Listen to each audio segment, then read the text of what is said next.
In 624 CE, a child was born into a noble but not royal family in Wenshui, Shanxi.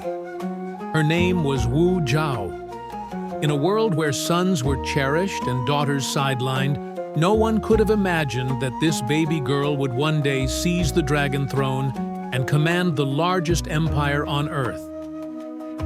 The Tang Dynasty was in its prime, prosperous, artistic, yet patriarchal. Women had more freedom than in later dynasties, but political power remained a man's realm. Wu Zhao's destiny was supposed to be domestic, but she had other plans.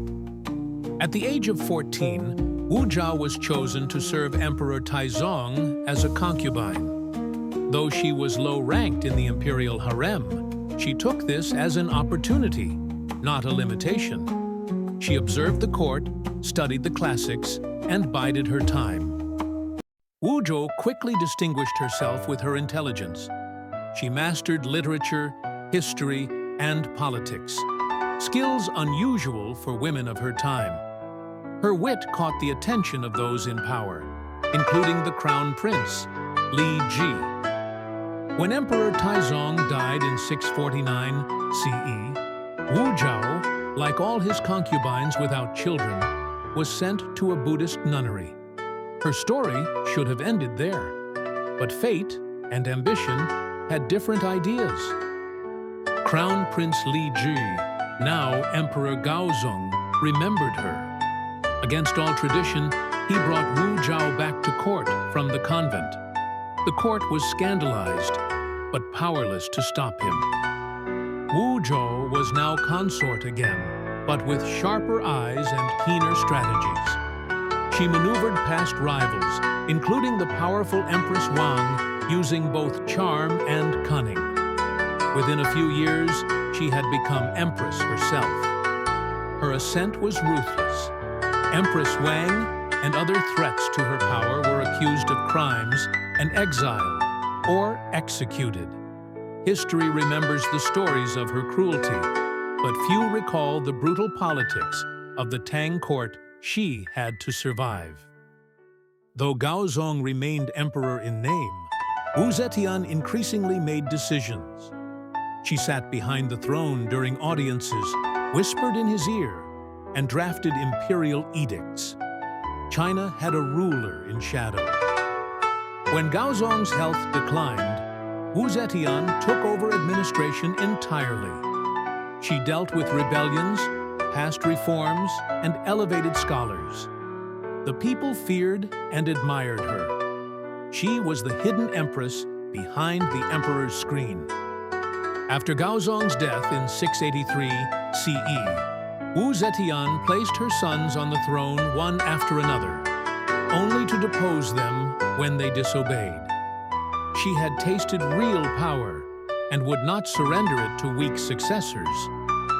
In 690 CE, Wu Zetian declared herself emperor, not Empress Dowager or regent, but Emperor of China. She renamed the dynasty the Zhou and became the only woman in Chinese history to rule in her own name.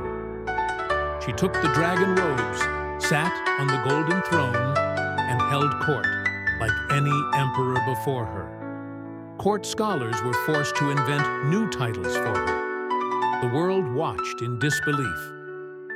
To maintain power, Wu Zetian used a secret police force to root out dissent. Suspected traitors were tortured. Dissenting scholars vanished.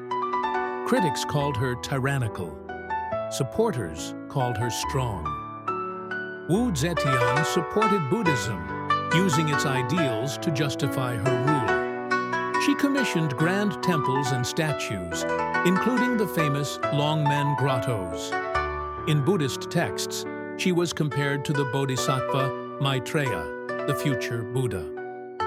She introduced the meritocratic civil service exams and promoted people based on ability, not birth. Many officials who rose under her were of humble origins. She broke the aristocracy's grip on power. She elevated women to positions of influence, advisors, poets, administrators. Though her reign did not liberate women permanently, it shattered the illusion that they were incapable of rule. Wu Zetian's court glorified her image. She was described as wise, divine, and unchallengeable. Propaganda merged with politics. Every edict and statue echoed her supremacy. As she aged, palace intrigues grew. Courtiers and lovers vied for influence. Her decision to promote the Zhang brothers, young favorites, angered many officials and weakened her authority. In 705 CE, court officials staged a coup. They forced Wu Zetian to abdicate and restored the Tang Dynasty. She was allowed to live, but was no longer in power. After decades of rule, the Empress laid down her scepter. Wu Zetian died later that year, at age 81. She was buried beside Emperor Gaozong in the Qianling Mausoleum. Her tombstone was left blank. No praise, no condemnation. Her life defied summary. For centuries, Wu Zetian was maligned. Historians called her a usurper, a seductress, a tyrant. But modern scholars have revisited her reign, recognizing her as a capable and effective ruler in a male-dominated world. She was both feared and admired. Her rise was ruthless, but her rule brought stability, reform, and growth. Wu Zetian's legacy remains complex, neither villain nor saint, but a force of history. To many, especially women, Wu Zetian represents possibility. In a world that said no, she said yes. To power, to leadership, to history. She did not ask for a seat at the table. She built her own throne. Few remember the policies she introduced: tax reforms, education systems, agricultural innovations. Her reign was more than palace drama. It was effective governance. Even today, Wu Zetian evokes strong emotions. Perhaps that's the mark of greatness, not comfort or consensus, but the power to be remembered, argued over, and never ignored. Though history books often placed her in footnotes or in scandalous side chapters, Wu Zetian cast a shadow over every emperor who came after her. Her example haunted the patriarchy for generations.